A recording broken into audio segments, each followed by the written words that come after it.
Well, welcome everybody. Thanks to everyone who could be here for the live session. It's always great having you all here, being able to chat. Yeah. Thanks everybody for being here. We're going to talk about some of the topics you'll recognize from the readings. But how's week 2 going so far? How's everybody doing? It's going interesting. That's good. Doing good. Okay, it's pretty cool. All right. Well, looks like everyone is hopefully engaged in the material. I really like our content. I think that week 2 is a really fun time in our class. I think looking at just what our brain does a little bit more in depth is pretty cool stuff. I think we kind of float through life, and our brain is doing its thing. We're not aware of it. We're not thinking about it. It's usually not something that's front at the front of our head, but it's one of those things that it's just happening no matter what. So we're going to talk about how our brains deal with play, neuroplasticity, and some of the best forms of play for our brain. So play in the brain and neuroplasticity. I'm guessing if people are doing the readings, if you've been paying attention so far, we think that play is good for our brain. I mean, I think most people can probably tend to agree with that. It stimulates us. It works. It helps us learn about our surroundings, our situations, really all sorts of things that we're going to encounter in life. We can encounter, and oftentimes do encounter, in our play activities. So I think about play in a lot of ways as brain training activities. Some of them are more useful. Some things we might be over prepared for, more so than we need to be. But one way or the other, we're training our brains to do different things. It's maybe not the part that we think about, but just to get the absolute basics out of the way, we'll go over what's called triune brain theory, where you look at the 3 parts of the brain, and then kind of look at what they're responsible for. And maybe if you're thinking about this in terms of animals that you might encounter, or what everything else around you, what they're dealing with, you kind of get some ideas from triune brain theory, looking at how everything else works. We have the absolute oldest part of our brain, what's called the reptilian brain, the brain stem, and cerebellum.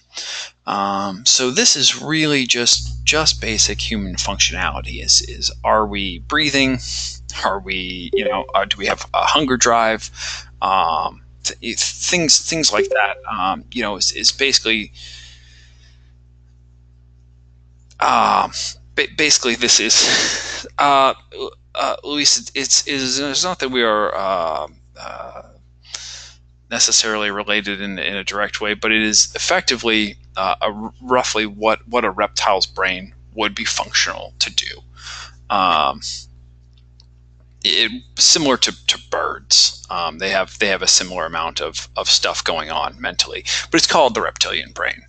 But right, it's basically what's keeping us alive day to day is the easiest way to think about it. So if you think about a reptile, they're not doing much value judgments. They see things, they eat things, they reproduce. Really just the absolute basics of functionality. Yeah. If you have a question, please jump in. I'd love to hear it. Do you want to type it out, or would you rather me? If you hit the hand raise button, I can actually unmute your microphone and hear you talk, if that's easier for you.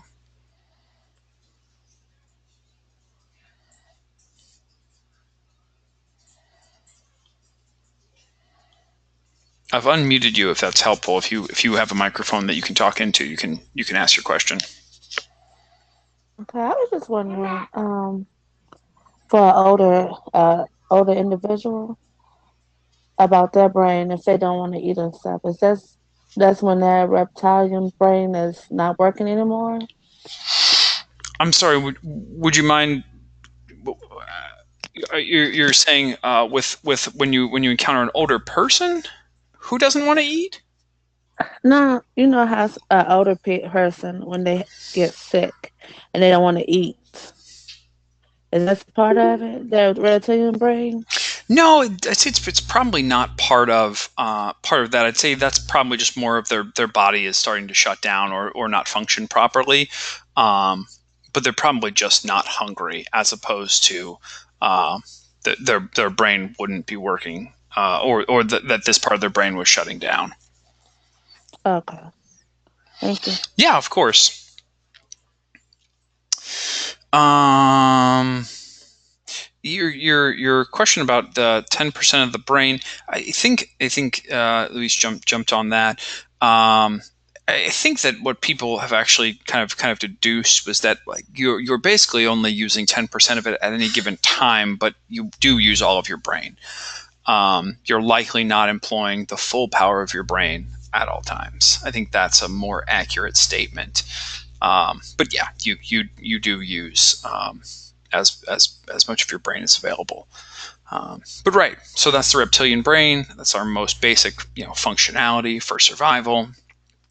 We move on to the limbic system. So right, again, we've got human rewards, emotions, memory, value, judgments. You kind of can see the evolution that occurs there. As we progress on an evolutionary standard, you start thinking about other animals, mammals. You get into primates, things like that. And you're like, oh, they have similar feelings. A reward system. You think about a dog and training them and how that works. Um, there are some what you might call emotions, memory, that go on with that. Uh,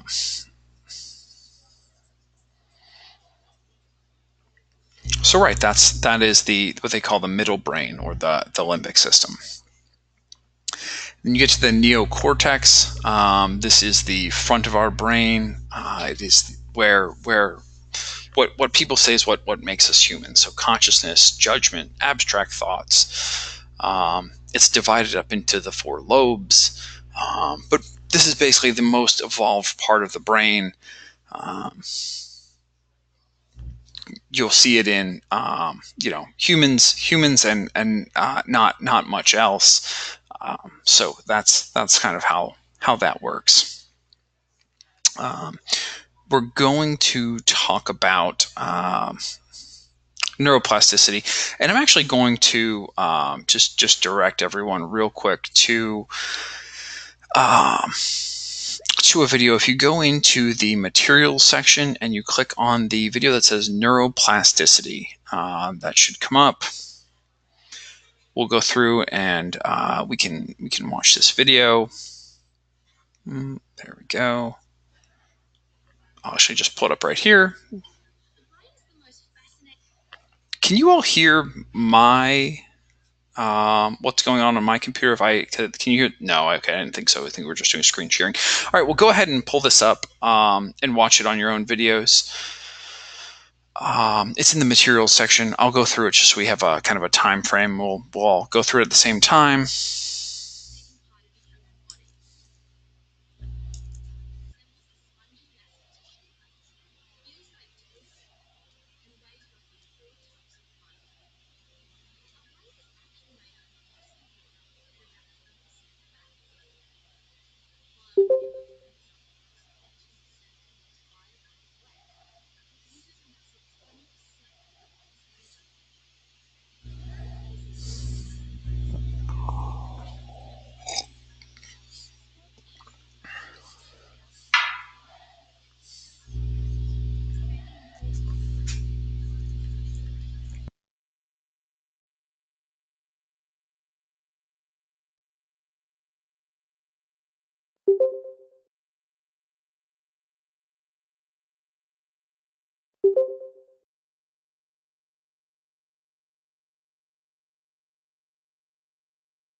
All right. Well, there we go. It's an interesting video. I think that looking at neuroplasticity is um, it's a really interesting concept when you think about the way that our brain wires and rewires itself. Yeah, you will encounter that video more than one place. You'll encounter it in the readings as well. I think that's the thing to think about with neuroplasticity, though. You learn things, and then you unlearn and can relearn the same thing over again. You can learn different things. You can shape and reshape your brain, and I think that it's really interesting. I usually ask my students to stop and think about um, if there's ever been something that you learned either for fun or for maybe for school, things that you committed to your memory. And I use the example because it's easy as, I would ask students if they could tell me at any point in life if they'd ever memorized all the Pokemon, the original set of Pokemon. Could you tell me every Pokemon? And they'd say yes. Not everyone would say yes, but somebody would. And I'd say, okay, well, can you still do that now? And some of them would still say yes, and some would say no. I learned it back then, but now I can't. I don't remember them all. It's not something I'm regularly engaged in anymore. And that is a perfect example of neuroplasticity. At one point in our life, it was important for us to know every one of these things. We want to know characteristics about it. We want to know what's going on. Yes, and inevitably someone says now there's so many Pokemon it's hard to remember them all. I get that, but again, it's one of those things that when it's important to you, when that's something that you're engaged in on a regular basis, that's something that's a regular part of your life, it's easier to be like, oh yeah, I do remember all those things. But then you move through, something else happens, life changes, your priorities are different, and then you say, oh, this isn't really something I need to know anymore. I'm not practicing anymore. It's not something that my brain needs to have regular access to. I don't need to be able to rattle that list off all the time. We go through this, which is also kind of fun. We go through synapse density over time, and I think it's pretty cool. You can look at when you're a newborn. You don't know very much when you're brand new. You probably have your absolute most basic functions. This is my mom. If I cry, I get food. You've got maybe a couple things that you actually know and remember when you're little, but basically you're just working on your absolute functional, humans, your ability to stay alive. You're running on your survival mechanisms, and then at 1 month you get a few more things. Maybe there's a couple of people's faces that maybe oh, my crib is where I sleep. I've got this teddy bear that I really like. If I make these noises, this happens. If I cry, I get a new diaper. 9 months, it gets to be more and more. You start having more and more synapses form, more behaviors that you've learned, more things to recognize. Everything starts to be a little bit more complex. And then you hit 2 years old, it becomes very complex. It's a real web. There's all these things that are being presented to you. The world is a very big place. You're learning all these new things. And then as an adult, it's actually, you can see the web is you've got more dense pockets, but actually less synapses overall. So maybe more dense clusters and more well-paved paths, but actually less overall synapses. And what that really boils down to is that as a 2-year-old, the whole world is weighted evenly. Everything is just as important as the next thing. What your parents' cars look like is just as important as what you had for dinner 2 days ago. You kind of are remembering everything with the same level of importance. But as you get older, you start to prioritize different things. You start to prioritize what you want to memorize. You start to say, oh, I've only got so much mental carrying capacity. I can only think about and remember so many things. How am I going to prioritize this? So you think about, where your house is, what your phone number is, the things that you absolutely need to know day in and day out, the things you're going to be called upon. And those get to be the well-worn paths in your brain, how to get, from home to work or home to school, or, where your parents' houses are. Those things are the really, those are the paths that you've been through a lot. Those are the neural pathways that will be well worn. Oh, I'm sorry. I think I may have missed. Is it bad that you forgot where your wallet was? No, it's pretty normal to forget where things are. What about driving? Do you want to elaborate on that question? I'm not quite sure what you mean. I can unmute you if you like, if you want to elaborate. You're unmuted. Go ahead. Can you forget how to drive? Like sometimes you forget how to turn or the driving rules like that. I think that as you get older, I think driving is probably one of the things that you think about less in terms of the mechanics and the rules and what everything is, and it's more something that becomes muscle memory. So what probably that likely means is that it's become something that's pretty deeply ingrained into your neural pathways, so much so that you aren't consciously thinking about it as you're doing everything. I don't think that anyone who's been driving for 10 or 20 years thinks about, okay, put my turn signal on, check, turn. There's not the mental checklist that they're running through. They just do those things as they go ahead and move through that.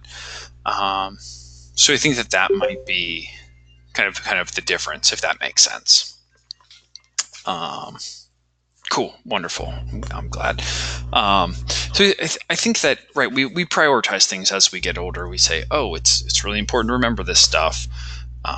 Yeah, consistency. That's a huge part of it. And I can tell you that if there's days, sometimes I'm distracted. I'm thinking about other things. My mind is elsewhere, but I'm driving home, and I've driven home so many times that I'm just like, seems like the time goes by really fast, and like I wasn't paying attention. Obviously I was. I paid attention to the road. I got home safely. I didn't crash my car into anything, but I don't have this mental like checklist of things that I went through. You may forget parts of math that you're not using, is the easiest way to say that. That's been my experience. If I'm not using a formula, I'll forget it. Yeah, that's it looks like everyone kind of had the same response to that. Yeah, I can't always remember the quadratic formula because I don't ever need to use it. So I'm okay with that. But yeah, you'll probably forget those things, especially if you're not using them. I know that I do. I forget those things pretty frequently because I'm not a math teacher and I don't need them for the work that I do. My math doesn't come up that much. The math that I do need, which is basic addition, subtraction, multiplication, and division, I'm pretty solid on. Excuse me, I'm drinking some water. Yeah, exactly. Can remember that.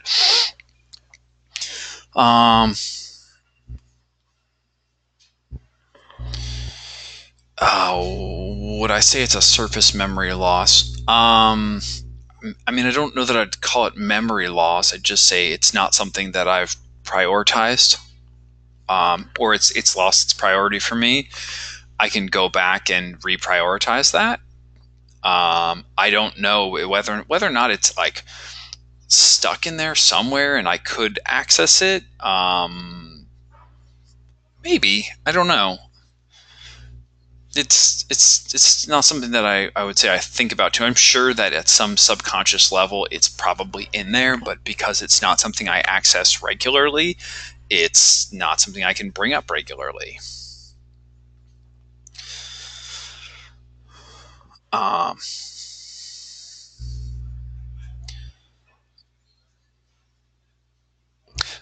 so right, so I'm gonna move forward with this. Is play helpful? What says play is helpful, but yes. That's kind of the idea that we're going off of.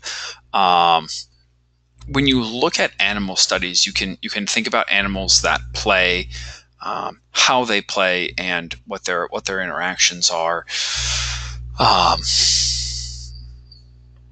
Animals that play, what ends up happening is that they end up having a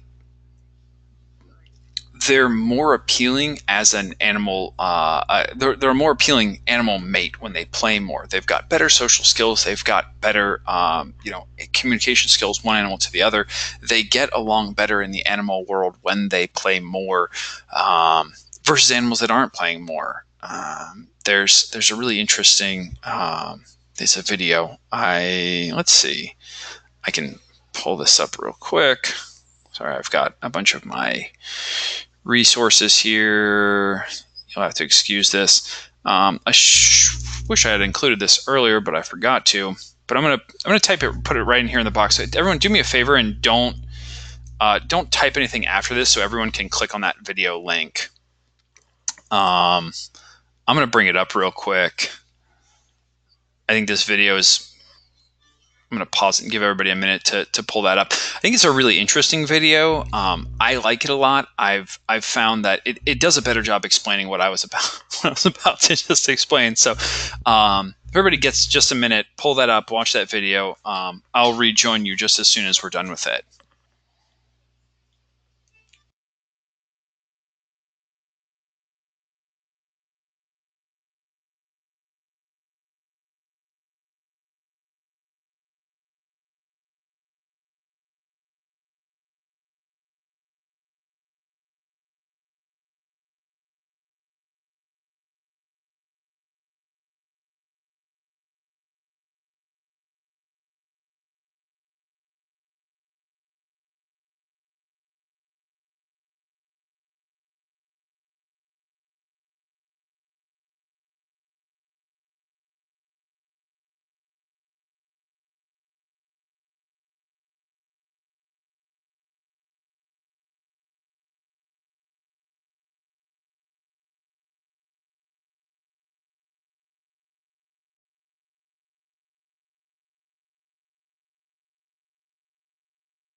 All right, I am back. Um, I really like those videos. I think that it's a lot of fun. I think it gives you a really good idea of exactly what play does. For us, Race, I'm glad you're the most excited about this video. I really think it's a good video. I think it's got a silly name. It's kind of funny. Um, but yeah, I think basically we find that play is really helpful for us. We're like, oh wow, like we're getting these much better results out of people who are getting play in. Everyone seems to be having obviously you're having a better time. Um, yeah. I'm glad that it did that. Um,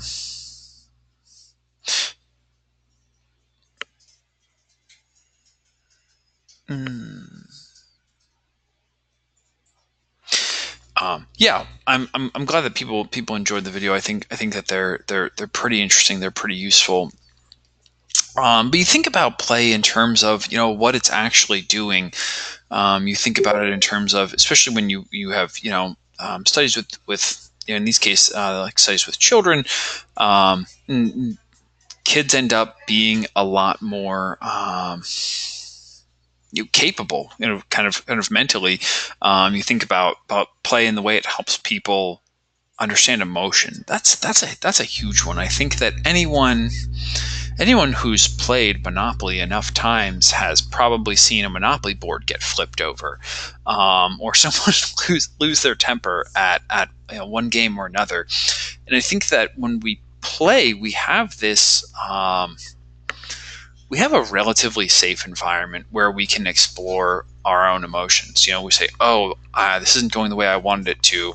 I'm upset." Yeah, you get people who quit a game because it's not going their way. You see people, if you play sports, you see a lot of people, they'll throw a ball or something or throw equipment, and this happens, not just with kids. This happens with professional athletes. It gets a little bit silly. You think that as somebody gets older, that hopefully they'd mature.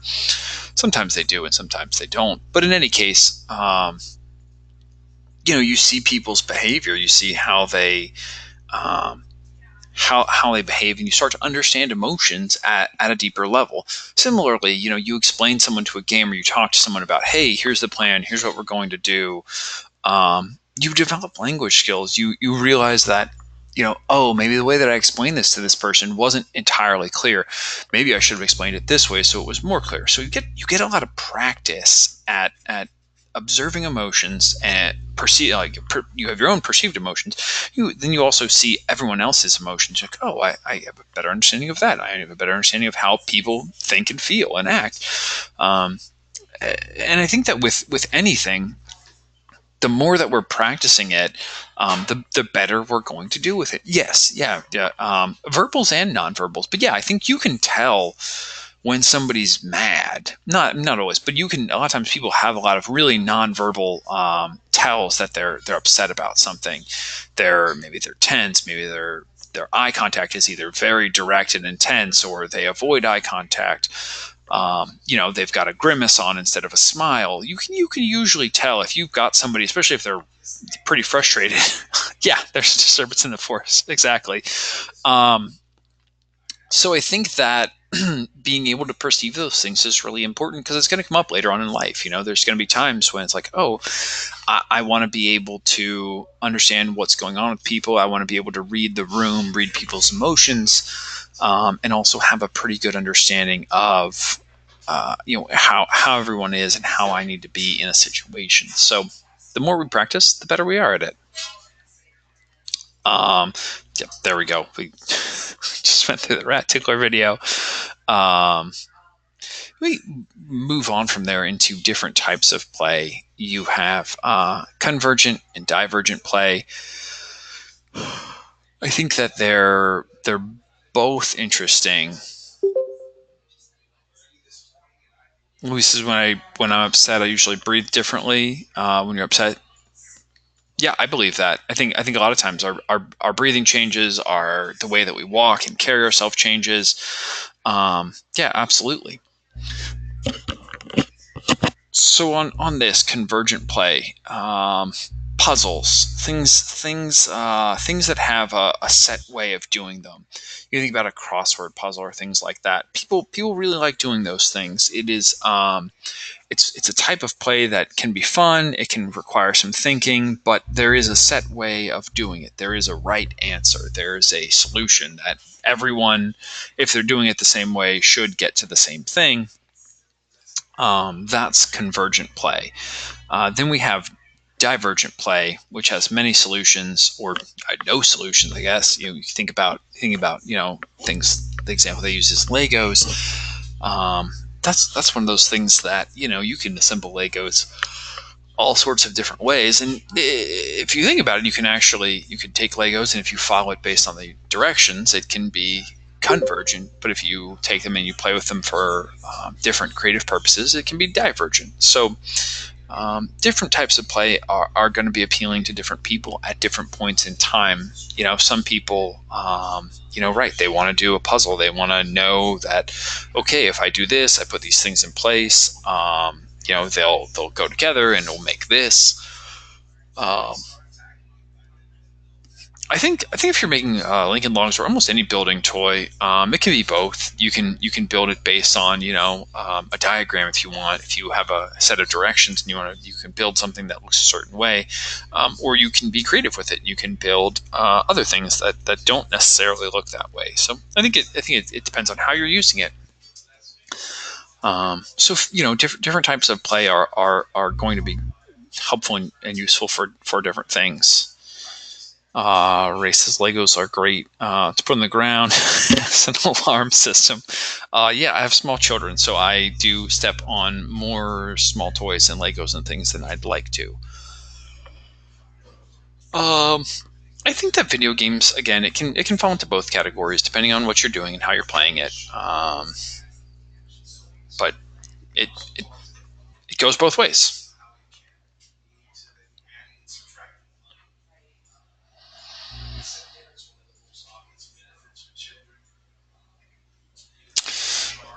So moving forward, you look at some of the benefits of the different types of play. You really start to think about and get an idea on where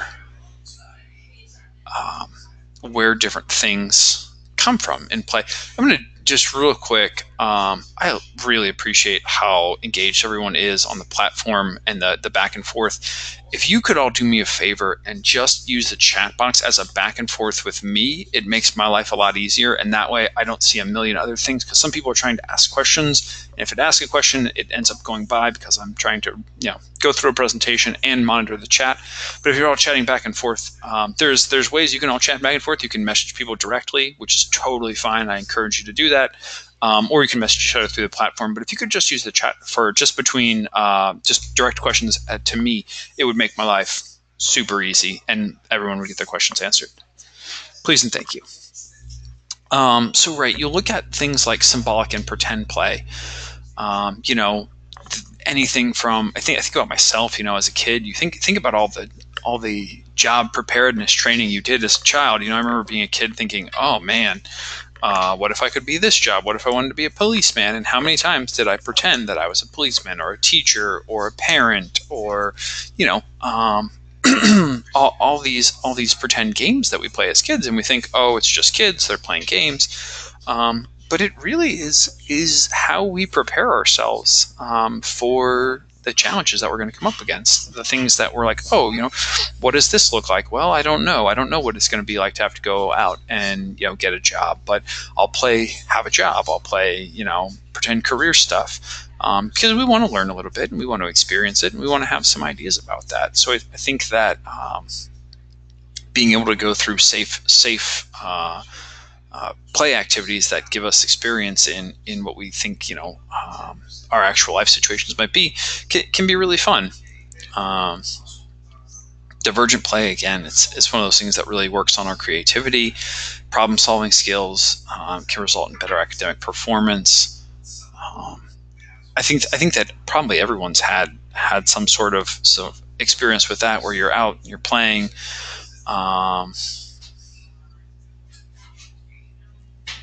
You end up with problems to solve. I think about when I was a kid, I'd go out and I would ride my bike a lot. And I'd just go out and see where I was, I'd go visit my friends, go to other places, but you run into issues. You get a flat tire, or you need to go get water, and you say, okay, well, where's the closest water fountain? Or do I know somebody who lives nearby? And what are the ways I can solve these problems that I've run into? If I have a flat tire, how far can I push my bike before, I get to a place where I can call somebody and get a ride?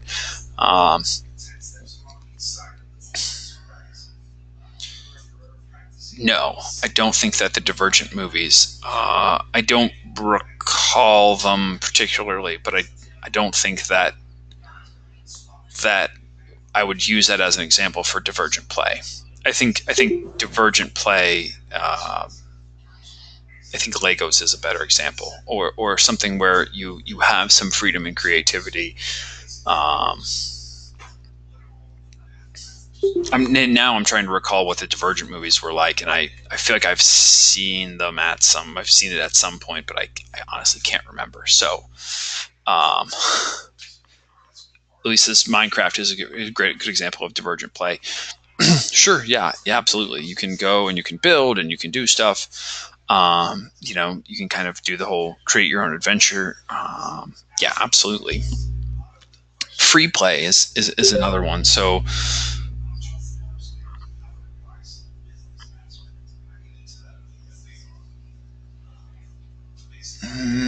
trying to go through our.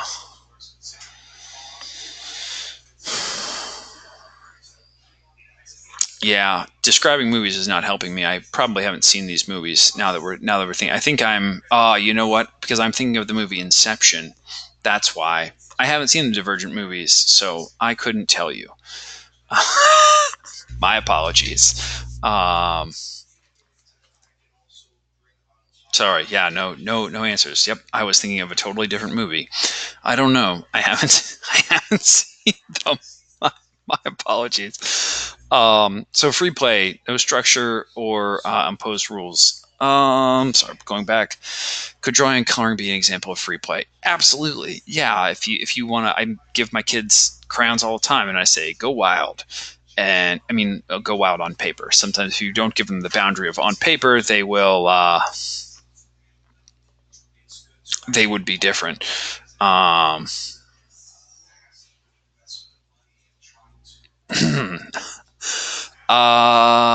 have a private question about Magic the Gathering, whether that would be what type of play that'd be considered. I don't know. I have not played Magic the Gathering, so I don't have a full understanding of how it works. It could.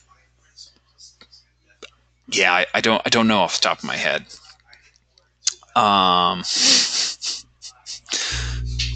So right, I'm going to continue on. I understand that Magic is a card game.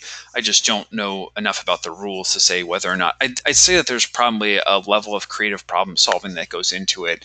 I don't think that classifying it as convergent or divergent is actually that important. I think is the shortest answer I can give you. I think that I think it was more. I was explaining the two things as, hey, here are some different kind of general ideas about play, but which label we put on it doesn't actually matter. I think in that. No. It's it's fine. Don't apologize. I don't know that having a label on something makes it any more or less valuable. So I don't know if I could say which one it is.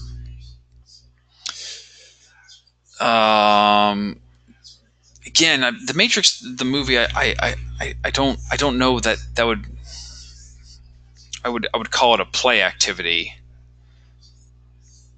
I mean, I'd say to sit and to watch a movie would be convergent in that you're just sitting and watching a movie, and you watch the movie and that's fun, but the actual themes of the movie, I couldn't get into that. I think that it would get. I mean, it's not a play activity, so I think there's that as a beginning. I'm gonna keep going. Free play. It's helpful when we take take free play in 20 minutes or more breaks. That's one of those kind of I don't want to say guidelines, but it's one of the ideas. If you're working, you're busy, you've got a lot going on, and you need a break from that, you need to take a step back. Give yourself 20 minutes. It's usually enough time to kind of refresh and reset, and go back to work and be ready to go back to work. And I think that's really the big thing.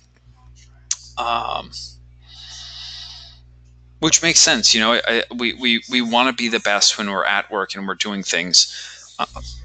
And we want to have fun in between, and we want to be able to take breaks at appropriate times. If you could schedule yourself for 20-minute breaks, go ahead and do it. If you can't, that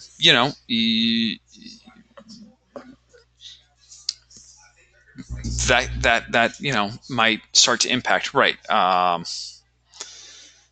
Yeah, like Alana says, it's almost referring back to the basic the rest activity cycle. Yep, absolutely.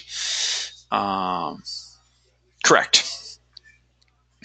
If you can reinforce that cycle to the best of your ability, you're probably going to be doing a good job of saying, hey, my brain is active. I need to be focused and thinking and in tuned right now. And then, okay, it's I'm taking a rest. I'm acknowledging that my brain is no longer completely committed to whatever it is that I'm thinking about or looking at or doing. So I'm gonna take a step back from that for a little while. So what forms of play are good for our brains?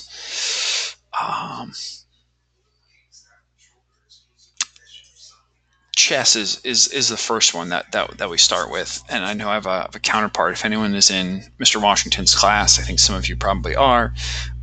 He is a great chess player. He's also he does a lot with chess. But it's one of those things, again, you think about all the different parts of your brain that you're using when you think about chess. You think about you're using visual spatial skills, you're using strategy skills. I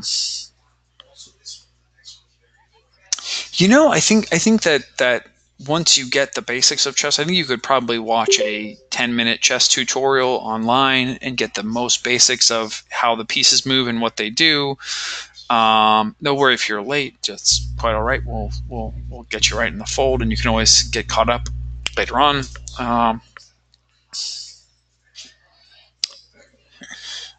But right, so chess is one of those things that if you can get the basic idea of it fairly quickly.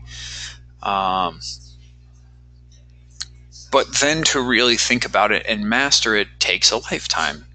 There's a lot of things involved in it. There's all these mechanics and strategies and different.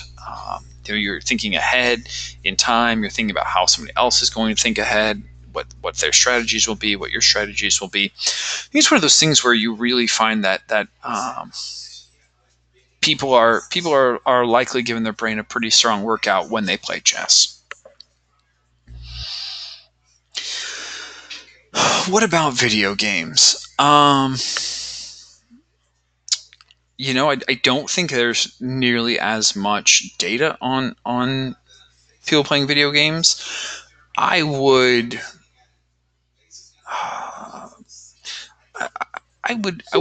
venture to say that there's likely there's likely some sort of benefit to playing all sorts of games. It kind of and every game has its own advantages. You think a little bit more in a certain way, or it improves your hand-eye coordination, or your math skills, or maybe some of your problem-solving stuff, or it works on visual spatial skills. But I think each one is going to have its own advantages and drawbacks. Like everyone can make a case for, if I play this game, it does this for me. That's totally true. Sometimes games are just fun and you want to play them. I think that the limitations come from, and this is just me off the top of my head. This is not, I don't have a big, long, scientific paper to back it up. But I think that the rate at which we receive our rewards. We get rewarded in game much more often than rewards come in life, and I think that it can cause us to want to go back to the reward schedule that we're given in game versus the reward schedule that life provides, which a lot of times is us having to do our own reinforcements and having to make a practice out of a lot of the things that maybe are better for us to do. It's really easy to say, oh, I want these rewards. I want to feel good more often than I don't. But right, our life doesn't necessarily have a set schedule for us to get rewards on, and it can be tough. It can make it difficult for people and make them a little bit more isolated from the real world in regular life, and make them want to spend a little bit more time in virtual environments. Which again, that's just my thoughts and opinions, but it's what do we think is more enriching and fulfilling for us? Is it more enriching and fulfilling for us to be engaged with other people day to day, or is it one of those things that we want to spend more time in the virtual environment? So that wasn't necessarily an answer to your question, I don't think, but that was probably the closest thing to an answer I'm going to have. After that, music. Music is another one of the things that really, it's really good for our brains to listen to music, but it's even better for our brains if we can play music. I have one other, here we go. I have this, I'm going to plug this clip in. I'll put it right here. You can all watch this real quick. We'll watch this together real quick, and then I'll come back.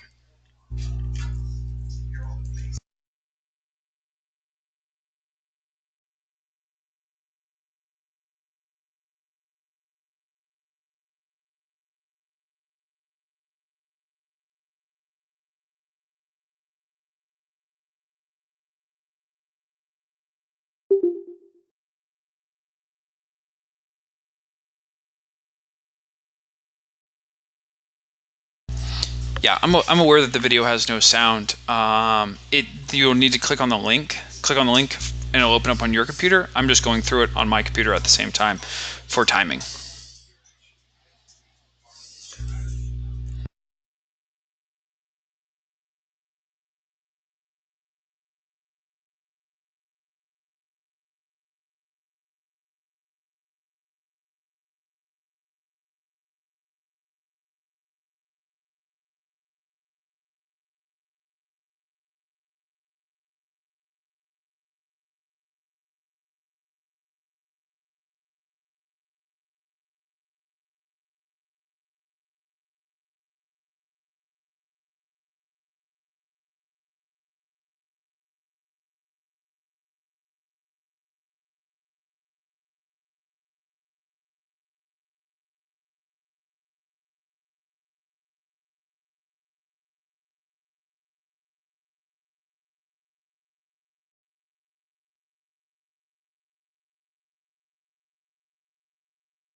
Alrighty.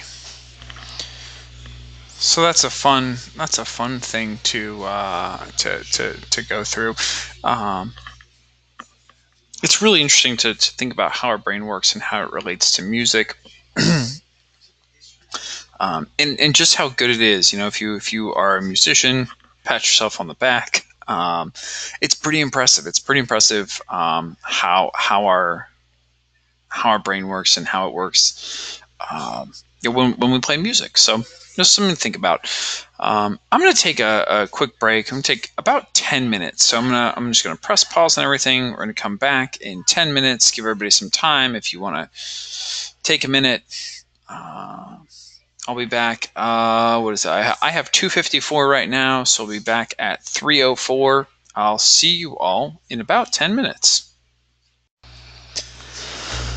Hello, everybody, and welcome back to the second half of our Go-To training.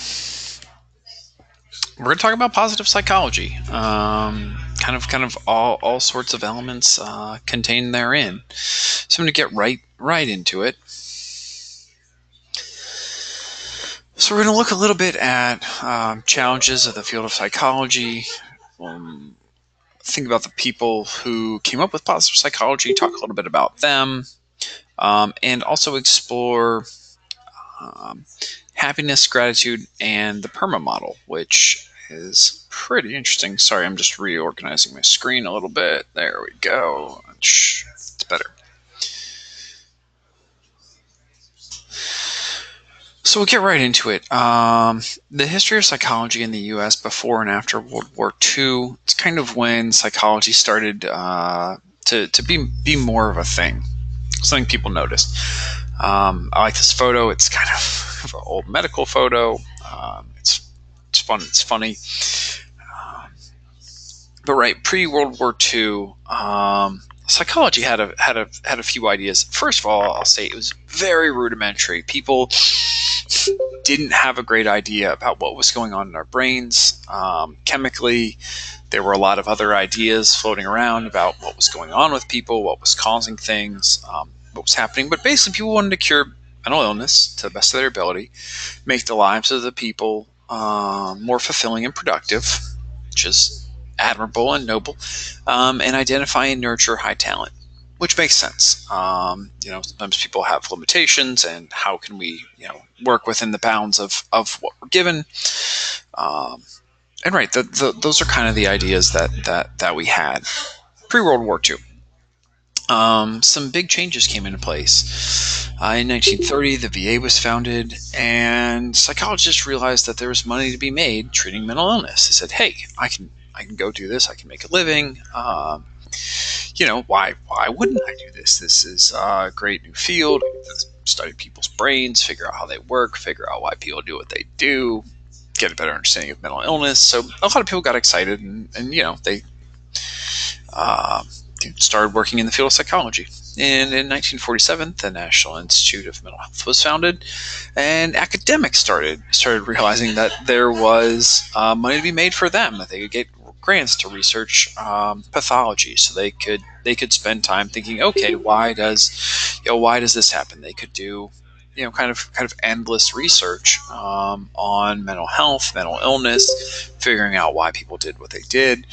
And as is the case, people come up with their own pet theories. They start to, some people do great science, and some people do terrible science. And I think that's really the thing that you find. I don't think that anyone could be, totally, paint with a broad brush. Some people really want to do great work, and some people want to, do work, and some people want to make money. And everyone has their own motivations. So we think about the results and what happened. So it says after looking at the history of psychologies, what do we think are some problems that may be occurring in the field? What issue is the field experiencing? And what strengths, if any, are present? And I'll talk through this. And if you all have anything, feel free to jump in. but problems that are occurring in the field, things that I've already mentioned. Some people have pet theories. Some people say, "Oh, I think that everything's related to this one part of your life, or this familial relationship, or everyone has their own ideas, and people, as they're wont to do, are partial to their own ideas. People say, "Hey, well, I've got this idea, and I think it's because of this."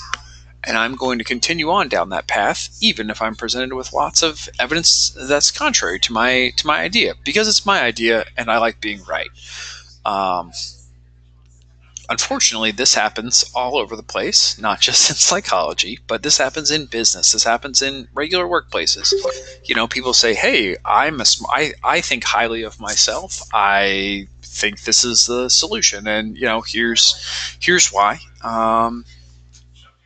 And I don't want to sit and judge and say, oh, these people are deluded, but everyone has their own ideas, and it's easy to get wrapped up in this. I've certainly been in that position before where I really thought I was right about something, and then I said, oh, maybe there were some shortcomings to my theory, but you know maybe I came to that conclusion quickly, and maybe I came to it slowly, but it's a conclusion that hopefully people realize. um, there another issue that was going on is a lot of people were just in it for money. They said, "Hey, I can make a living. How do I game the system to make the most money? Do I treat the most patients? Do I deliver the most sensational results? Even if those results aren't accurate, what do I need to do to attract attention and money?" And people did that. Um, yes, I can see your messages. To answer that question. Um, So what issues is the field experiencing, field psychology? An influx, just tons of people pouring into the field.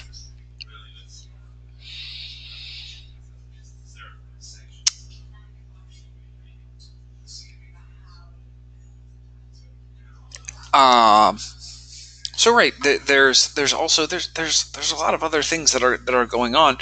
Um, People have a story or a stigma, things like that they've maybe gotten wrapped up around. There's a lot of narratives as mental health becomes more of a talking point.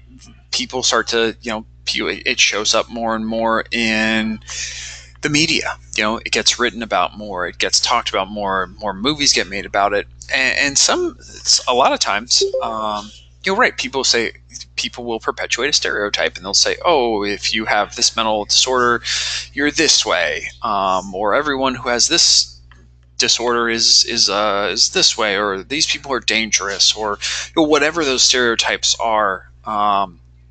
But those types of things are a huge problem when you shift public opinion. Um, I can assure you, you are not in the wrong session. There are a bunch of different instructors who are all here, whose students are all in one class. So if you don't recognize people, you're all right.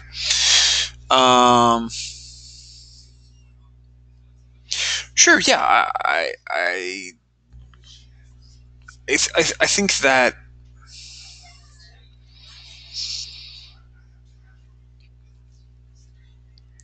there's a lot of issues that show up when people's when the public is there, and they're probably not educated a great deal. um, yeah, I mean, people are ignorant of the issues, and they kind of just let their imagination get the best of them. um, so right, that's definitely a huge issue that's going on. And the last question is, what strengths, if any, are present? So this is one where you really have to look for the silver lining. Um, but more people are interested in the field of psychology. You do get the good apples who are there. Um, there's all sorts of you, new light that's being shed on a lot of this stuff. Yeah, race is when people use the word depressed instead of sad, drives you nuts. Right, what the differences are between I'm sad versus I'm clinically depressed. Those are definitely different things.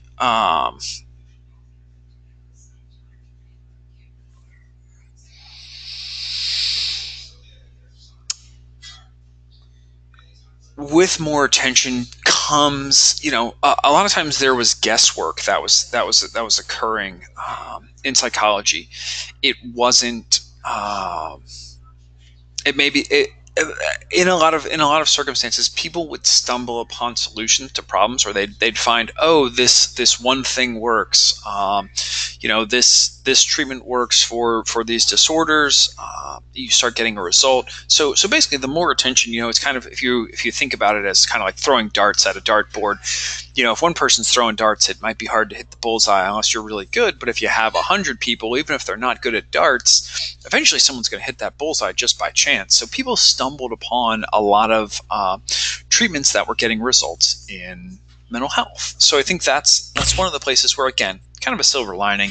It may have been unintentional, but people do at some points stumble upon things that are helpful for them.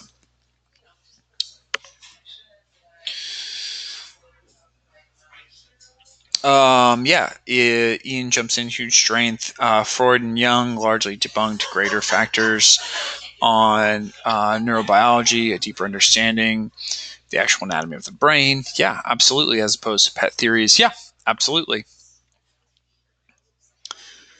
Right, and Louise says when it comes to mental illness, not one treatment works. Sometimes you may need to do more than one, get combination of things. Yeah, absolutely. There's not necessarily one thing that will work for everyone, because everyone has, their brain chemistry is different, their body chemistry is different.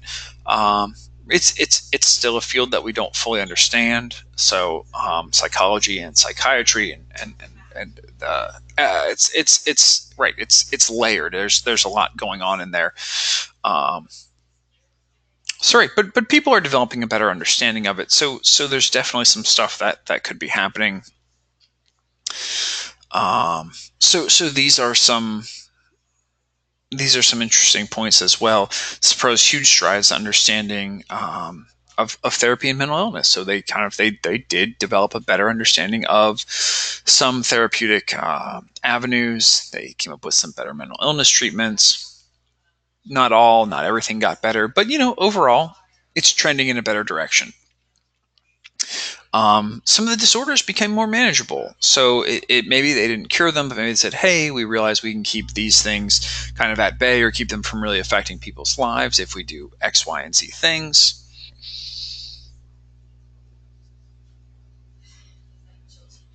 Um, right. New treatments are identified and developed. That's, again, another thing that it's work is getting done in the field, even if it's not all as scientific or as exact as we would hope for it to be, or maybe as we'd like for it to be happening now. But there is work getting done, and progress is being made, even if it's slow, and even if it's one step forward and two steps back kind of a thing. Progress does get made. So the cons is psychology becomes a field of victimology, and I think this is kind of what we were talking about earlier with a lot of the stigmas that come up. We say, oh, this person, they're broken or whatever. We take the personhood away from people a lot. When there's mental illness involved, we say, oh, well, we look at it. We look at a disease before we look at a person. We say, oh, that person is this. When we identify a disease, we say they're this. They're, whatever the mental illness, the disorder that they might be dealing with is, before we say they're a person. And my background in my education is in social work, clinical social work. So, those sort of things that really got stressed during my education was, looking at people as people and to be like, this is a person. They happen to have these other things going on in their life. And kind of knowing that and being aware of that ahead of time and saying, hey, this is a person who's struggling with X, Y, and Z things. So right, along with these cons, practitioners went about treating the mental illness of patients within a disease framework, where they're addressing their habits, their drives, their childhood, their brains, their behaviors, um, but they're not doing much to prevent mental illness. And I think that that's one of the things that really hasn't come along until recently. You know, the whole idea of mental illness prevention, and some of it's going to be chemical, and some of there's things that we aren't necessarily going to be able to address. But early identification, things like that. Warning signs around mental health issues. It's really important. Being taking care of ourselves. Taking care of ourselves mentally is super important, and I think that that's finally something that we're getting around to. But there was a long time when it just wasn't dealt with. No one dealt with anything until someone had a real breakdown, and that would sometimes be the first time that those things got addressed. So it's definitely something to think about. Similarly, when we treat people, when we treat symptoms instead of what's actually going on, I think that's another issue that came up a lot.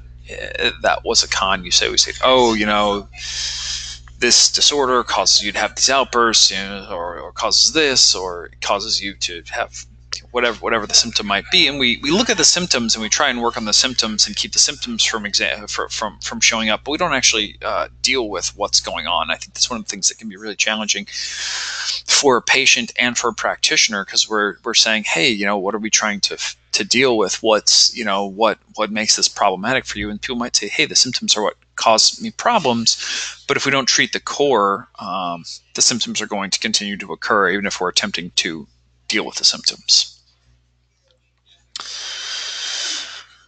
So finally, we get to the birth of positive psychology, and I think that this is, it's important for our class, but I think it's important in general. I think that positive psychology is really one of the things that it's uplifting. It's helpful, and it goes a long way into looking at more optimistic mindsets, thinking about the way that we shape and frame our worlds. So the who's who of positive psychology, we've got Martin Seligman, this gentleman right here, Seligman, and his counterpart, his name is Mikhail Csikszentmihalyi is his last name. You won't be tested on the spelling, don't worry. But the two of them are the kind of co-founders, people who came up with the ideas behind positive psychology. And so it says, the field of psychology is, it's not just the study of pathology, weakness, or damage. It's also the study of strength and virtue. So I think, again, it's kind of flipping the script on that.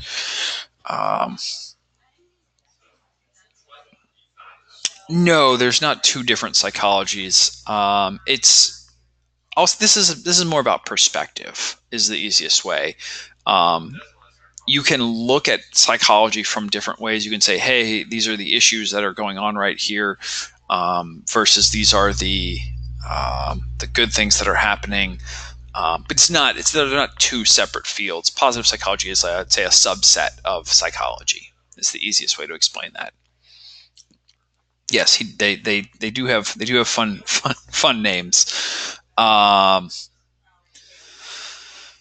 So right, treatment again is not just fixing what's broken, but nurturing what's best. So I think this is a good example. Is treating someone with mental illness is not about just looking at their symptoms and saying, oh gosh, how do we get these symptoms to stop coming up? But it's looking at a person and saying, hey, you're a great person. You're a whole, full, complete human being. How do we find what's best in you? How do we work within the parameters that we're given, and give you the best life possible? And that's going to be different for everybody.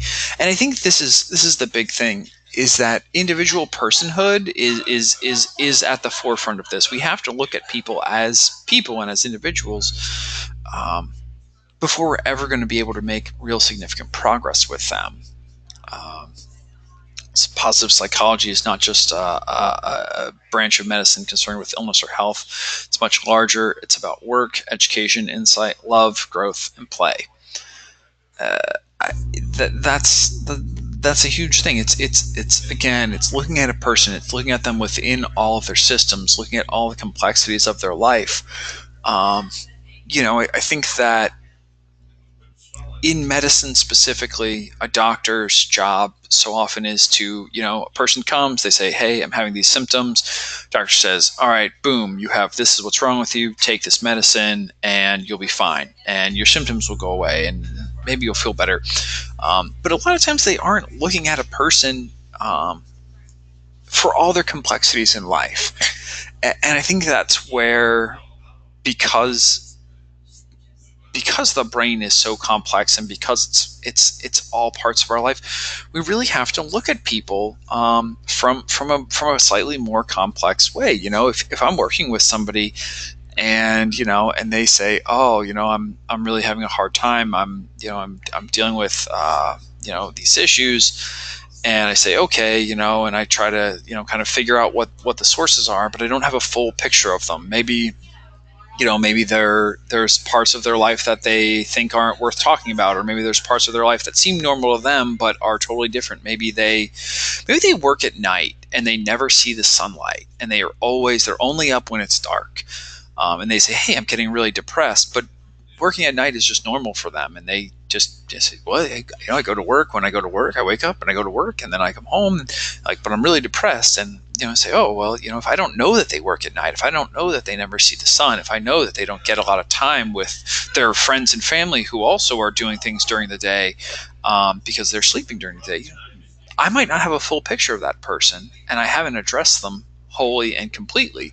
So when I look at somebody and I can take them and I can say, hey, let me know, kind of more about you, who you are as a person, what's actually going on in your day to day. And I can look at a person, I can stop, I can take time with them. They're likely going to have a much better experience with me treatment wise. And similarly, they're probably going to get better results than if I just say, okay, boom, you're having a bad time, antidepressants, on to the next one. And it's not to say that there's anything wrong with antidepressants or medication or other treatments, but if I don't have a full understanding of a person, of what's going on with them, of the different factors that are competing in their life, I'm not going to be able to treat them as successfully as if I do. Sorry, that's a long rant that I just went on. But understanding somebody in all their systems is important. So positive psychology is not based on wishful thinking. It really works to use the scientific method to address human behavior issues. Want to understand it within its complexity, and being a little bit more optimistic, being able to reframe things can go a really long way. It won't solve everything. That's just a fact right there. It won't fix everything. It's being optimistic will not cause all your problems to go away. It might help with a lot of stuff, and optimism is just a small part of it. But being positive doesn't fix everything. It might make a lot of things a lot better. But there's definitely that you have to be good on science. You have to be good on what's actually effective and what's not, and know when different interventions are necessary.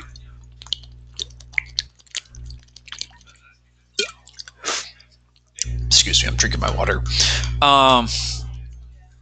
If you haven't taken the character strength survey, I think that I believe it's in your reading, so I think it's probably something you're going to come across. I think it's worth doing. Sometimes we just need that reminder. I think it's really easy to get down on ourselves and beat ourselves up and say, oh, I've got this issue or I've got this thing. But taking the time to really think about ourselves and think about what's important to us and what's important to our character, and what our greatest strengths are can really remind us why we're on the path that we're on, why we're doing what we're doing, what's keeping us going day in and day out. So I'd encourage everyone to take the time to go ahead and do the character strength survey when you have some time. The message behind psychology, positive psychology, is that we're not all bad. the world is real quick to tell us what we've done wrong, to tell us what's not working, to tell us that we're not making the grade, we're not meeting the mark, we're not where we're supposed to be. And positive psychology says, hey, here are the things that are going right, and here are some areas of improvement. It's unrealistic to think that we're just going to be all awesome all the time, always winning, never have issues. But it's okay to look at things from a positive standpoint. We'll continue on. We look at does money equal happiness, and you guys, you all can answer that, with yes or no. Yes, it does, says Donald. Your class may have different ideas. If anyone actually wants to jump in, Ray says not always. In some ways, if you all want to jump in, it might be easier to raise hands if you want to talk about this. I can unmute you. I'll keep an eye out for anyone's hand. All right, Race, you have your hand up. I am unmuting you. Go ahead. Do you have a microphone? There you go. Can you hear me? Yes, I can. Okay. For me, growing up in my family, my dad would always take us on adventures in elementary school. Mm-hmm. On the holidays when my mom had to work. No, on the weekends when my mom had to work, and he would just take us like to a park or the state park. There was no money involved, and that's where I have most of my great memories with my family, is when we didn't spend that much money or didn't use that much money. It was just the moment and everyone enjoying each other's happiness. When we had blackouts, we would read books with each other and stuff like that. So for me, money doesn't mean happiness. It does help with some things, but not always. Awesome. Yeah. Thank you so much for sharing about your experience. Yeah, absolutely. That's awesome that you have those memories with family. And they're right. It doesn't revolve around money. I think that's really cool. Anyone else want to jump in? Maybe on the other side of that argument. There's not a right or wrong answer. I think everyone's probably has their own ideas. If anyone wants to, you can. I think that so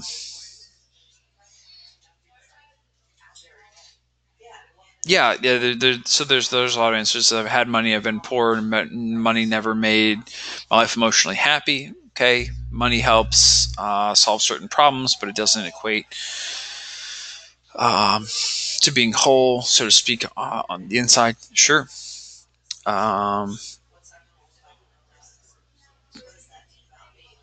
Justin, I believe you have your hand up. Go ahead. Justin, I have unmuted you. Do you have a microphone? Are you talking into something? Oh, there you go. You there? Oh, I can hear you. Can you hear me? Yes, I can. What's up?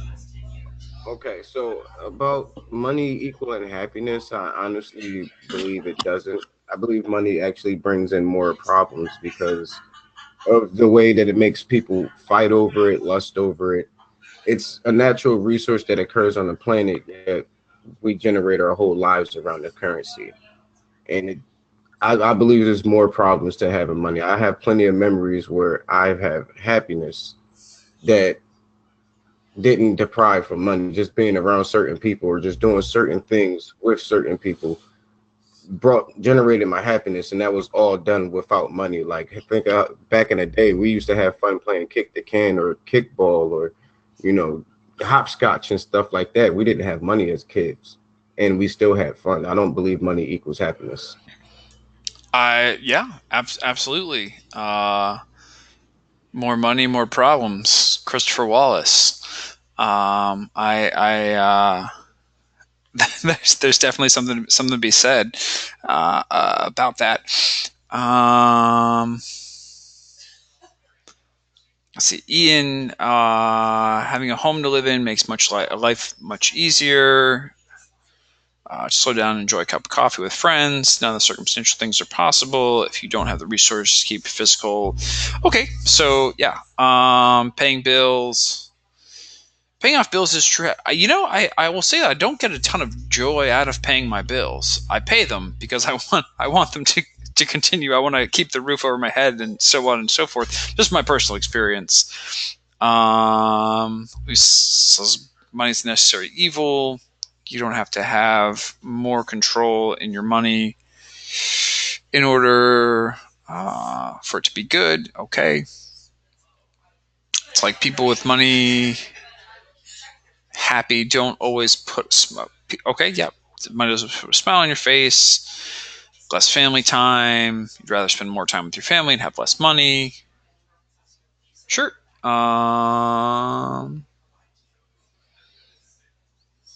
Yeah. So I think that the once our basic needs are met, I think that money, when our needs are met, we kind of it tapers off. And there's some studies behind this that basically say, okay, money is totally a huge motivating factor up until a certain dollar amount. But once your material needs are met, it's all kind of just icing on the cake. And it's like, whether I have a little bit of icing on the cake or a ton of icing on the cake, it kind of stops being as important to me. Which I tend to agree with. Once your basic needs are met and you're not worried, once you're not worried about things, Ian, you don't have to stop. I appreciate you jumping in with your thoughts. But right, if money is something that, if lack of money is causing you stress, then totally that's probably a big thing for a lot of people. If alleviating stress is a thing that you want, having some money will probably work with that. I feel like for me, I like being in a place where I can pay my bills and I'm not worried about things. But right, at a certain point, I'm like, what does, how does that change in the long term? This could go on for a long time, but because we do have a limited window, I've got to keep moving. Happiness, which is what we're actually looking at, is pretty important. It says if you can raise somebody's level of positivity in the present, you can then change somebody's happiness advantage. And so what it poses is that a positive brain functions more, performs better than a neutral or a stressed brain, 37% more productive. So basically, if you can keep, think about this as maybe, as you work in school, as you're getting work done, or as you go and work with a team, or you have employees one day and you say, oh, I have to keep, if I can keep people happy, they're going to be more productive. And I think some people might say, oh no, if people are, happy, they're hanging out and messing around and doing other things and blah, blah, blah. And they need to be, unhappy or working or productive, and happiness isn't important. You're not going to get the best out of people if they're not happy. That's kind of what it all really comes down to. You're going to, if you're working with people and they're feeling good, they're happy, they're a cohesive team, they're probably having a good time, they're probably enjoying themselves, you're probably going to get better performance out of people. So I think that from time to time, it's a tightrope to walk. You have to say, okay, well, I want people to be happy, but I also want them to be productive. Kind of where you fall in there varies. But the takeaway is that you're going to get better performance out of people when they're happy. You're going to get better performance out of yourself when you're happy.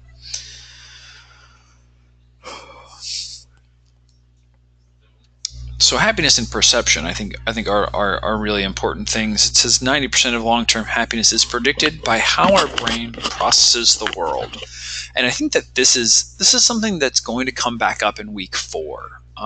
You're going to see something called the ABCDE method, which is a kind of a tenet around cognitive behavioral therapy. But above and beyond that, the way that we perceive and view the world.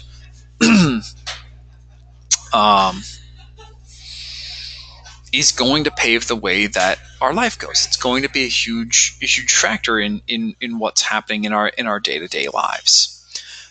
And a good example of this is that we can look at this a couple different ways. I can come to class and I can say, oh no, I've got to go to class and I have to lecture and I have to talk to everybody and I'm going to answer questions and they're going to, it's going to be the same questions because it's the same thing I taught last month, and I can come into class like that. It's not going to serve me very well to come in like that. And it's probably not going to serve any of you to come in like that. I'm going to go to class one way or the other, and I'm going to lecture one way or the other. I can have that mentality, or I can have a positive mentality. I can say, hey, I get to go interact with a new group of students this month. I'm really excited to see what kind of questions they have. I'm really excited to see what they have to say. I'm really excited to see what's on their mind. I'm going to do the same thing one way or the other. I'm going to, come in and I'm going to do a lecture. But the way that I come in and address that lecture is going to be different depending on how I feel and the attitude I have behind it. I think the same thing, and this is a real good one, is paying bills. So assuming that you have, the money and you're paying your bills, you can say, oh no, the power company wants all this money from me, and why do I have to give them this money, and I don't want to, and blah blah blah blah blah. And I can grumble about it and I can be unhappy, or I can say, oh gosh, it's so great that I have a stable job and I can afford to keep the lights on in my house and I can afford to air condition or heat my house as needed. And I'm really just so fortunate to be in this position, and and I have used this power, so I'm going to pay the power company for it. And just the way that we look at that is totally different. One of them has me grumpy and irritable, and the other one has me really expressing a lot of gratitude and just saying, hey, you know what, I'm happy that I can do this. I'm happy that I can. I had it was cold in Florida last month, and I had a bigger than normal energy bill because we used the heater a lot. And I was like, I'm like, I can grumble about, oh, it's more money, but really I'm like, I'm just so happy that I could keep my house warm last month, that my little kids weren't cold at night when they were sleeping. Like, I'm just happy that that I can afford to do this. I can facilitate this life for my family. That's really what's important to me. The money doesn't really matter. It's not an important thing. What matters is how is our quality of life.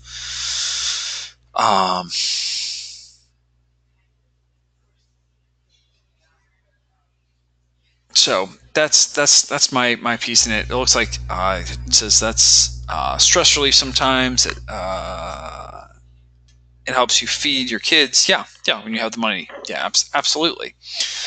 I'm going to try and move through everything a little bit more speedily so we can get through in time. But the PERMA model, this is a big one. You're going to see it. It'll be in the readings.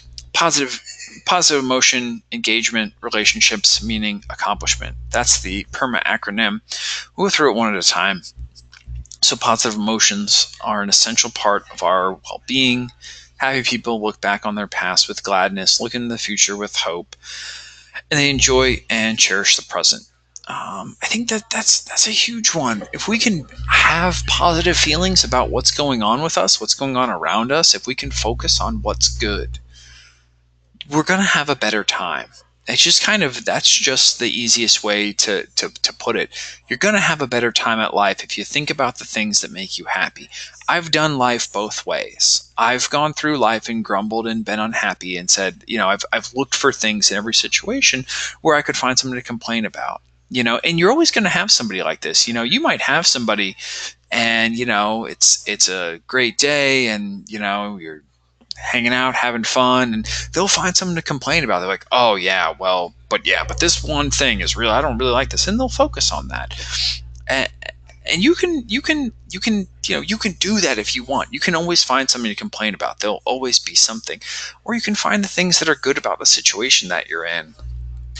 I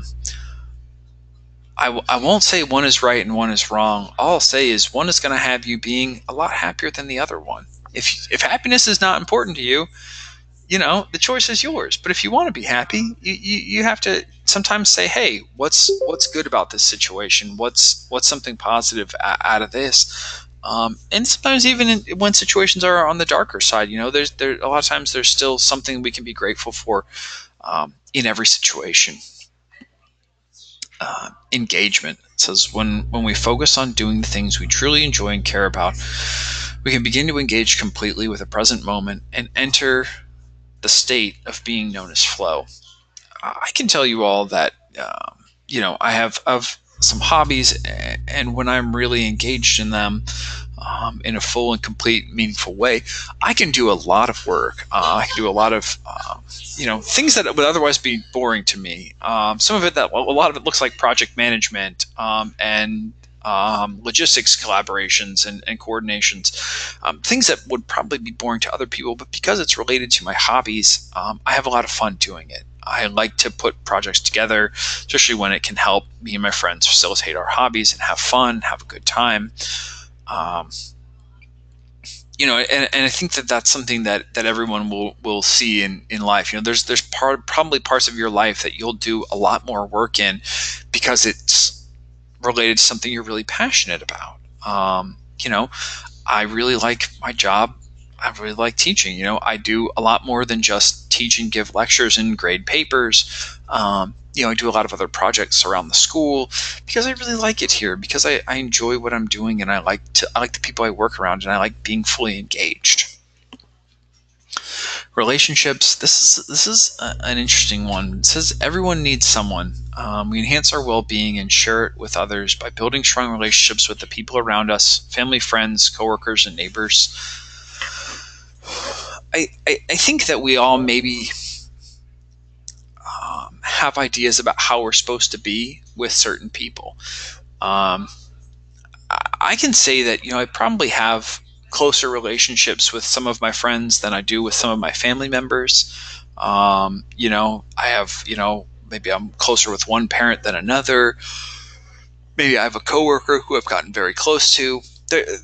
There's all sorts of different people in our lives who maybe take on important roles, and maybe some people kind of come into their roles and out of the roles throughout life.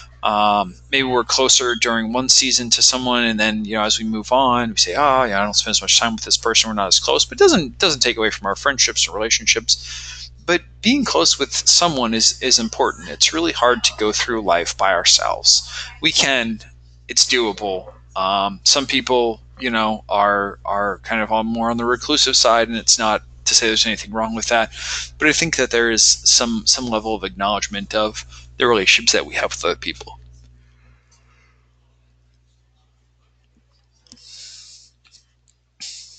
We move on to finding meaning. We're at our best when we dedicate time to something greater than ourselves. This can be religious faith, community work, family, politics, charity, professional or creative goal.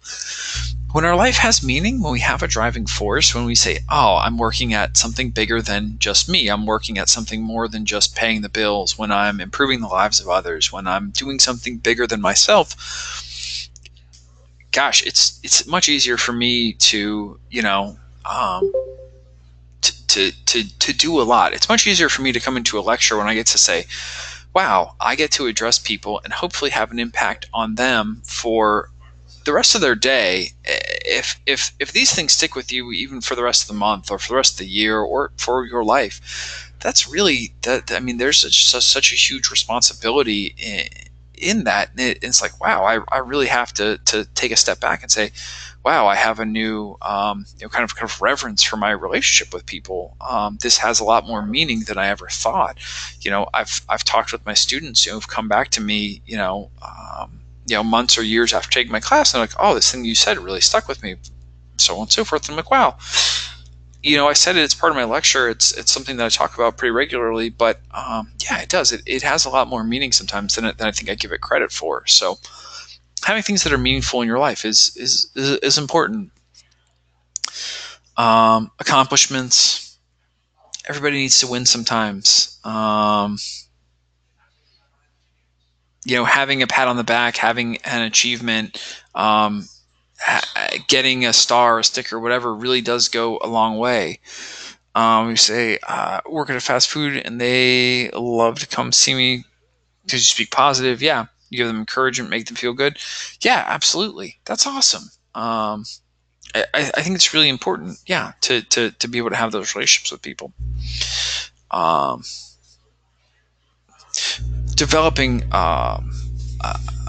or acknowledging our victories is really important. I think this is one that um, I'm a very delayed gratification type of person. I think I like to kind of push those things back and say, great. I made it over it was a small success, but I've got so much more to go or so much more to do, and I sometimes don't spend as much time as I should acknowledging accomplishments. But when I do, it's really nice. I can stop. I can say, "Hey, wow, I'm really proud of the progress that I made, or I'm really proud of what I've done or what I've been able to complete." So mark your accomplishments and your successes. Ways to increase our happiness. Change your perspective. Think about the way that you look at the world. Focus on the positive.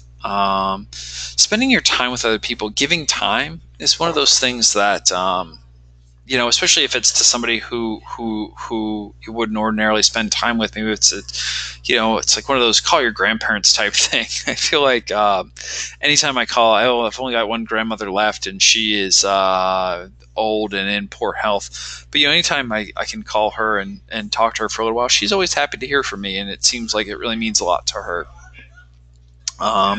Enjoy things, if you think if there's something humor wise that you really enjoy, a gratitude journal or letters, kind of focusing on the things that are going well for you in life. Practicing the things that you're best at. I think that's a real that one goes really far. When a lot of times, especially when we're in school, we say, "Hey, we got to learn this thing that you're bad at, like or something not bad at, but you maybe don't have expertise at." Sometimes we need to practice something that we're good at and say, "Hey, I need to spend a little bit of time doing something that I'm good at because it makes me feel really good about myself to go work on this thing."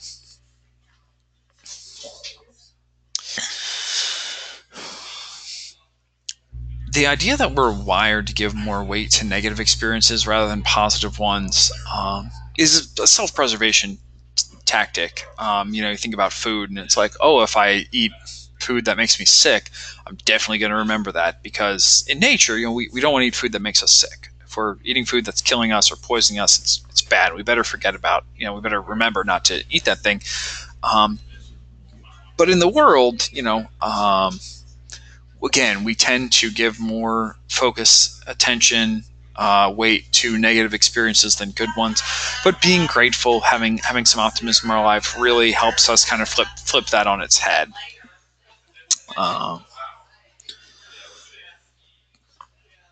Grateful people have a lot going for them. They're doing better in a lot of areas. They're happier, less depressed, less stressed out.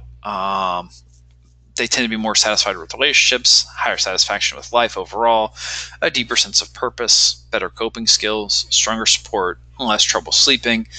And it's not that gratitude will alleviate all these issues necessarily, but you'll probably have overall better feelings about a lot of them as a result of finding more ways to be grateful in your life. It won't fix everything. It won't make things not be there. But hopefully it'll act as a little bit more of a counterbalance.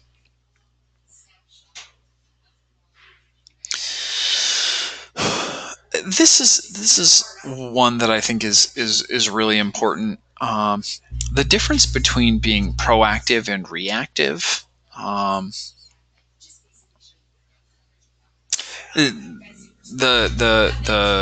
phrase that comes to mind is an ounce of prevention is worth a pound of the cure.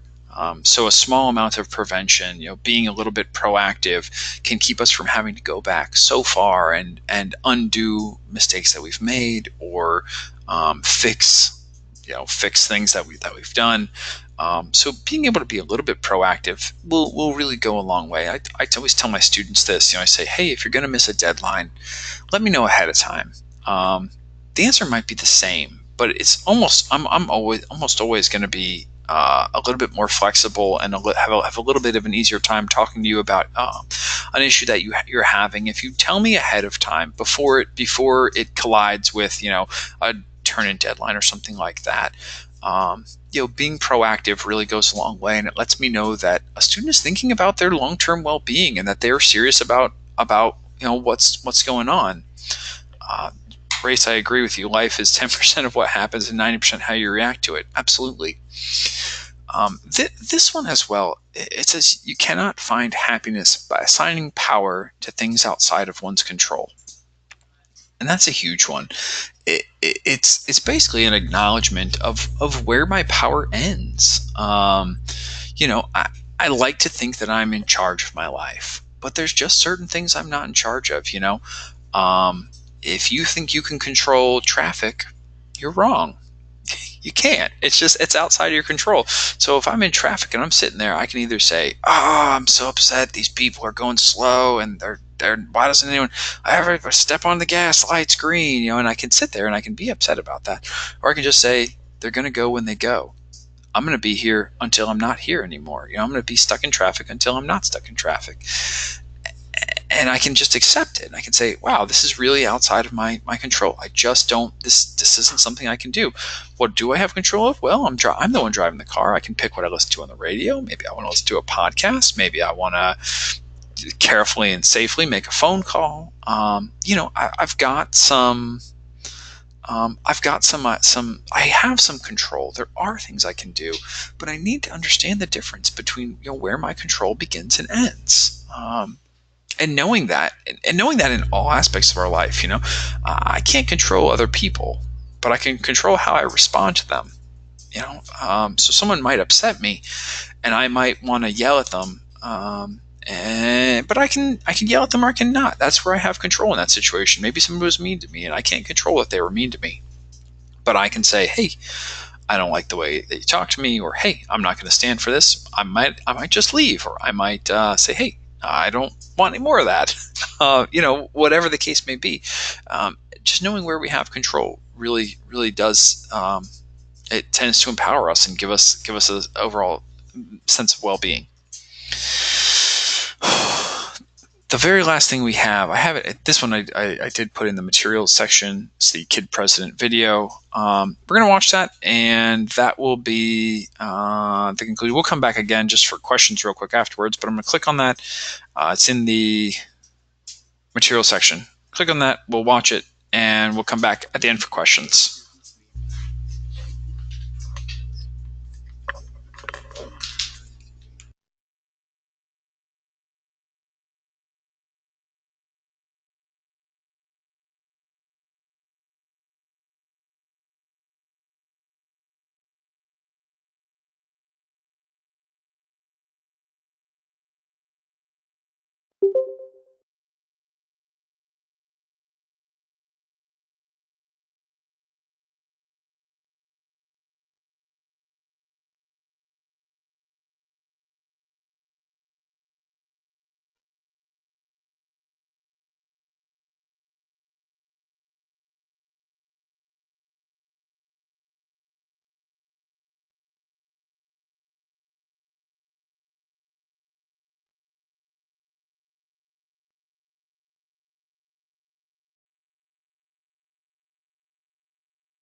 Alrighty.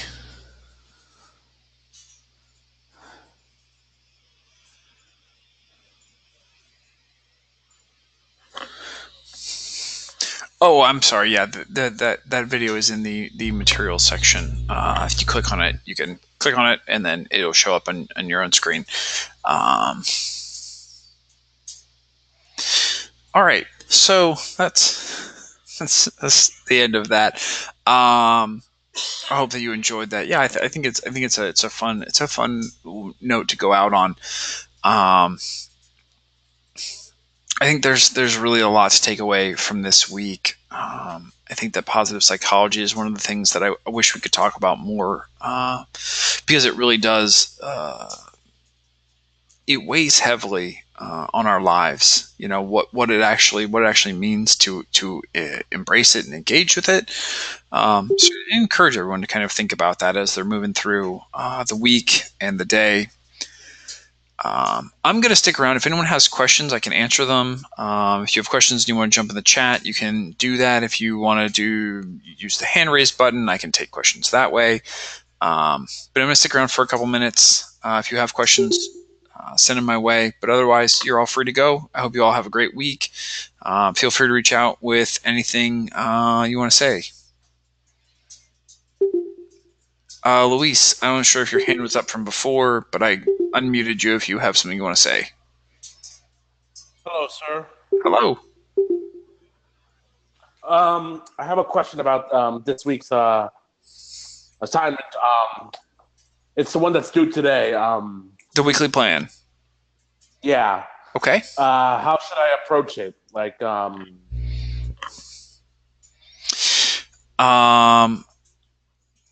did you complete the weekly plan from last week? Yes, sir. Okay. So here is a picture of the weekly plan schedule. I believe this is actually a week 1 weekly plan. But right, so we have each section. We have our work, play, fit, and push categories. So we should complete.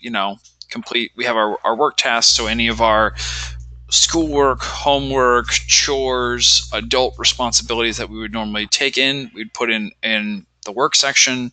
Our play activities are going to be what kind of things we would like to be doing for play throughout the week. Wellness and fitness. Excuse me, sir. Sorry for interrupting, but No, I understand that. Okay. I'm just asking, is there anything different in the questions? Like, is there anything different? The reflection questions are going to be different, but that's the only difference between week 1 and week 2.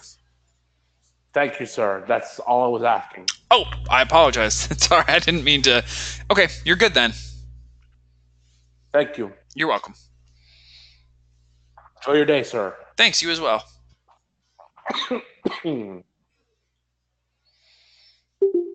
All right. Yeah, thanks everybody for being here. I believe is it Rakim? I've unmuted you. Do you have a question? Yes, you can talk. I'll be able to hear you. Oh, you don't have a mic. Okay. Well, then you can type.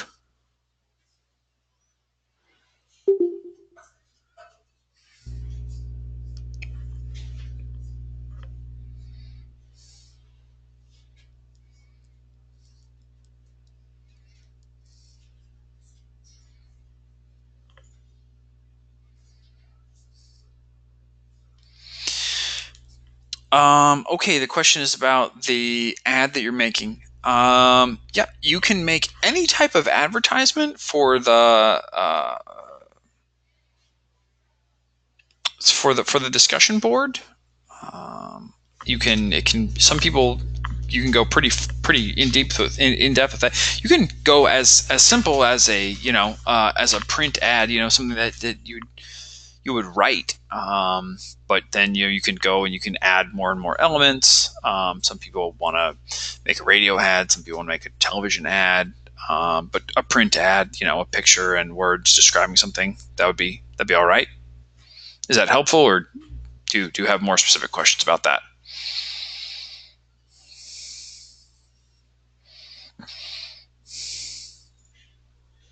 Okay. Yeah. No. Sure. That makes sense. Probably no one has very much experience making ads. Yeah. Have a great week, Ian. Um, do you have a general idea? I mean, you've seen ads probably. You can, and I'd say you can. No one has an expectation that you're going to be. This is going to be advertising agency quality, but you could probably get. Here's an image that represents something that I'd like to discuss, and then a blurb kind of discussing it, maybe some taglines, um, and then maybe a brief description underneath. Yeah, thanks everybody for being here.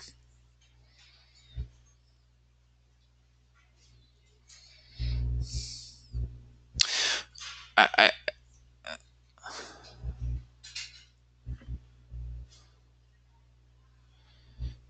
so I think that as far as making an ad would go, it has more to do with whether or not you're on theme with it's like, hey, does this go with the theme of the discussion board?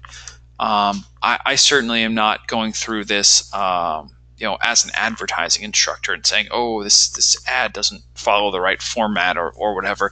I'm mostly looking to see, hey, is this generally related to the discussion board? So the spirit of it, as opposed to the actual form of it, is what's important to me as an instructor. Yeah.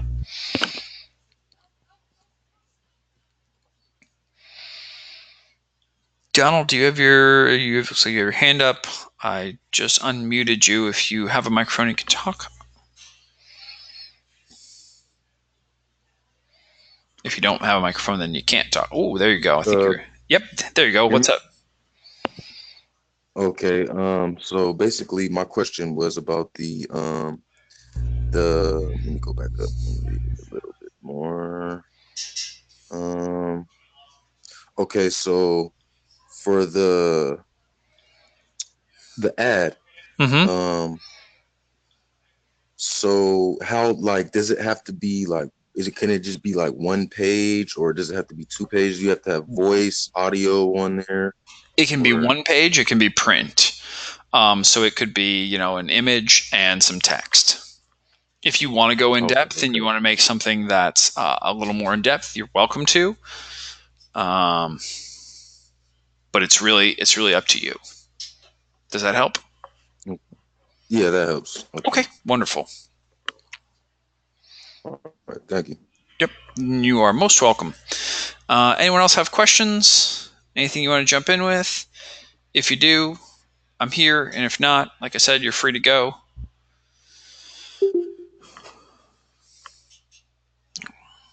Yep, everybody have a great week. Thank you all for being here.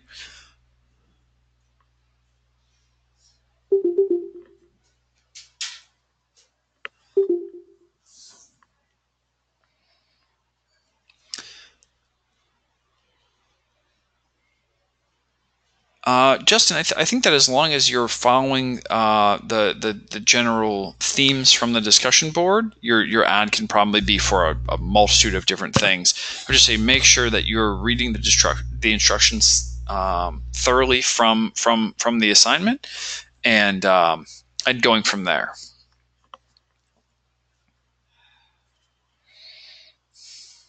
Yeah, no problem.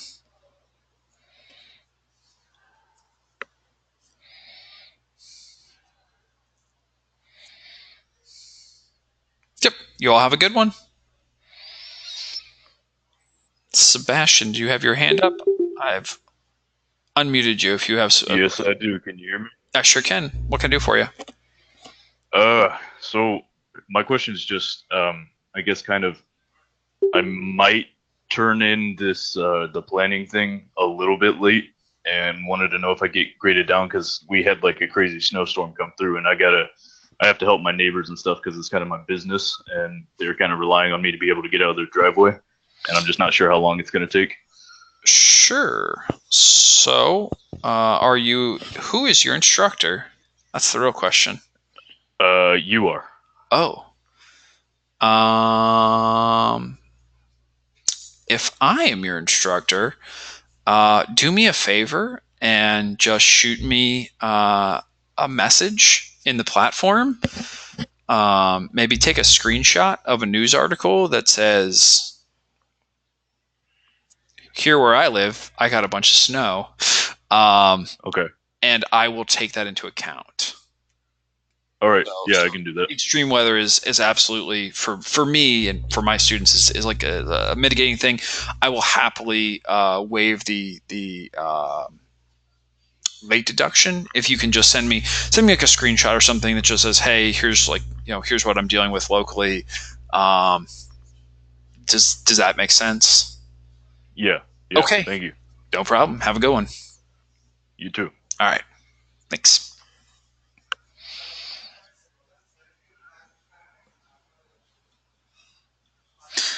All right. Any other questions?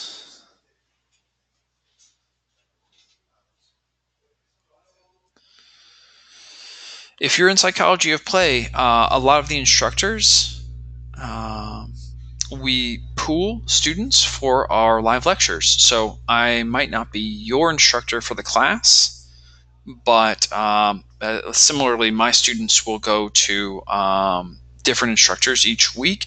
It's a way to get get a little bit of exposure to some of the different instructors in the class. It's the short answer to that question. Yep, but you're good. You're in the right place. Anyone else? Questions? If there are no more questions, I'm going to shut down the training. Feel free to email me or your instructor. There's my email address if anyone needs it, jtmorton@fullsail.com. Hope you all have a great rest of your day and enjoy the rest of the week.